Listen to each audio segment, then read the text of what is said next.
आप यदि किसी भी तरह के पशु पंछी का मांस मुर्दा अगर आप सेवन करते होंगे, मांस मछली अंडा और शराब इसको अगर खाते और पीते होंगे, तो बाबा जय गुरुदेव जी महाराज की आपसे प्रार्थना है, विनती है। बाबा जी ने कहा कि आप मांस मछली अंडा और शराब इसको खाना पीना आप जल्द से जल्द बंद कर दे, क्योंकि बाबा जी ने कहा कि आपके मांस मछली अंडा और शराब खाने पीने से प्रकृति सख्त नाराज है और वह आपको सजा देने जा रही है।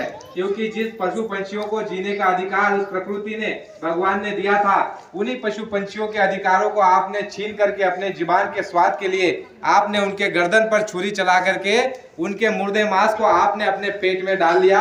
इसलिए बाबा जी ने कहा कि प्रकृति आपसे सख्त नाराज है और वह आपको कड़ी से कड़ी सजा देने जा रही है।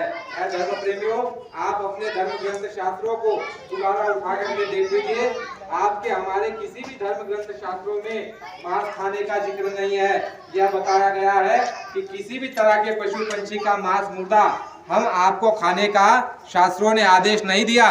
ना ही भगवान राम भगवान कृष्ण ने हमको आदेश दिया, ना ही हमारे शिव जी मांस खाते थे, ना ही हनुमान जी मांस खाते थे। और आपके घर में जितने भी देवी देवता और महापुरुषों का फोटो लगा है, आप एक भी महापुरुषों का बता दीजिए कि जो मांस खाते थे।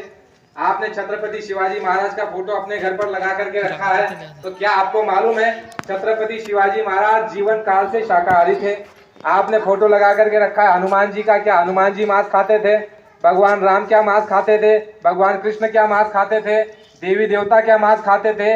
यहाँ पर आपका मंदिर बना है शिव जी का, क्या शिव जी ने कभी मांस खाया?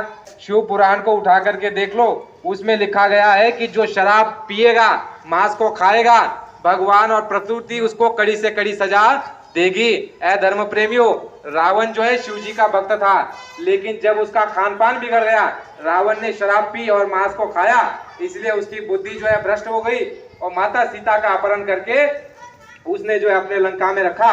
इसी कारण जो है भगवान राम ने रावण का वध किया और भगवान शिव का भक्त होने के बावजूद शिव जी ने क्या रावण को बचाया? नहीं बचाया। वह इसलिए नहीं बचाया क्योंकि स्वयं शिव जी भी मांस नहीं खाते और शराब नहीं पीते, और जो भी मांस और शराब खाएगा पिएगा, बाबा जी ने कहा कि आपके जितने भी देवता है, आपके कुल देवता, ग्राम देवता, इष्ट देवता और आपके जो भी गांव में देवताओं का मंदिर बना होगा, वह सारे के सारे देवता आपसे रुष्ट हो जाएंगे, नाराज हो जाएंगे।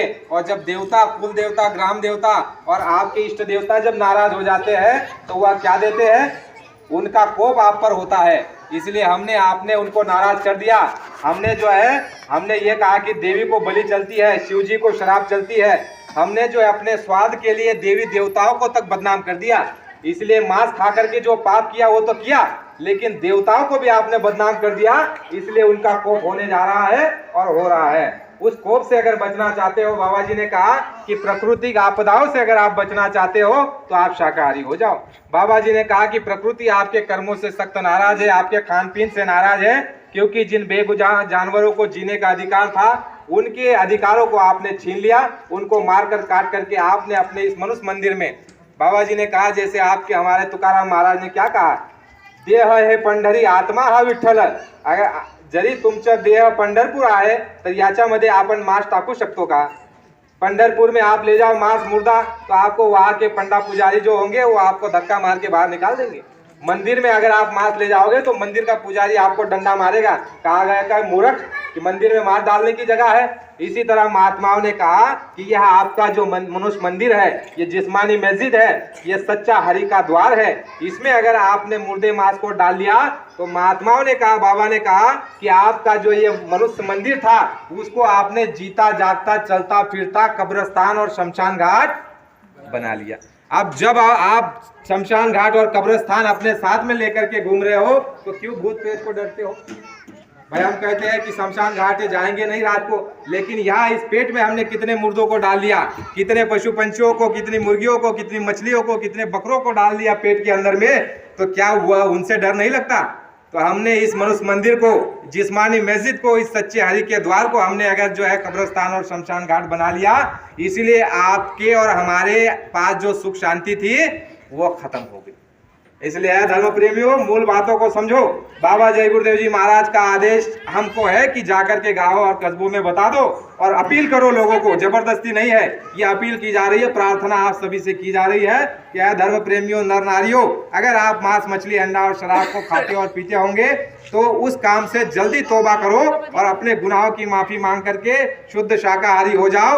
अपने घर में कतई आप मांस मछली अंडा और शराब को आने मत दो। अपने चूल्हे को आप जो है शमशान घाट मत बनाओ। अपने इस घर को आप स्वर्ग कहते हो, कहते हैं कि ये हमारा घर स्वर्ग है, और उसमें अगर मुर्दे को पकाओगे चूल्हे पर तो आपका घर स्वर्ग नहीं रहेगा। और उस मुर्दे को पकाने के बाद आपके विचार, आपके बच्चों के विचार, और वहां में जो देवी देवता वास कर रही थी, जिसको आपने मंदिर बना करके पूजा किया, तिलक लगाया, घंटी बजाई, जो देवता का वह वास हो चुका था, ऐसे घर में आपने जब मांस पकाना शुरू कर दिया तो वही देवता जो आप पर खुश हो रहे थे, आपको बरकत दे रहे थे, आपकी बीमारी में कमी कर रहे थे, आपको धन धान्य से पूर्ण कर रहे थे, आपके घर में सुख शांति रखते थे, आपके बच्चों की रक्षा और हिफाजत करते थे, वही देवता आपसे रुष्ट हो गए, नाराज हो गए। इसलिए सारे के सारे संकट तुम्हारे हमारे सर पर आ पड़े हैं। इसलिए धर्म प्रेमियों, ये कुछ नहीं है।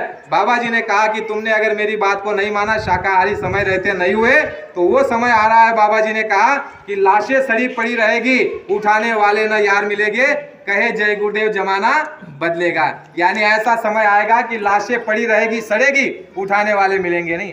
आप कहते हो कि भाई झूठ बात है, ये हमारी बूढ़ी माता है, इन्होंने देखा होगा मानमोड़ी का समय, देखा है आपने मानमोड़ी का समय?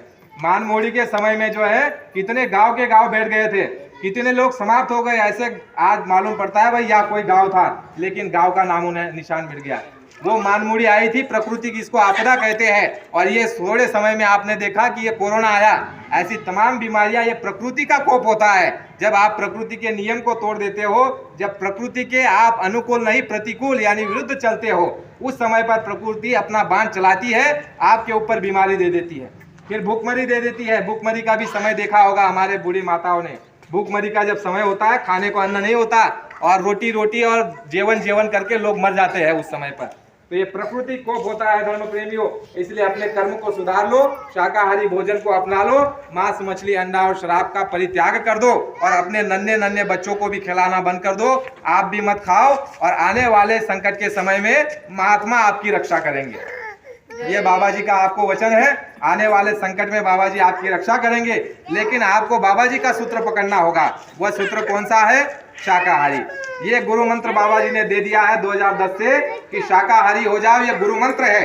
तुम अगर बाबा की बात मान लो, हमारी बात मत मानो। बाबा की बात है ये जय गुरुदेव और शाकाहारी होने की। बाबा की बात मान लो, तो जब बाबा की बात को मान लोगे तो बाबा की जिम्मेदारी हो जाएगी संकट के समय में तुम्हारी रक्षा करने। जय गुरुदेव। जय गुरुदेव।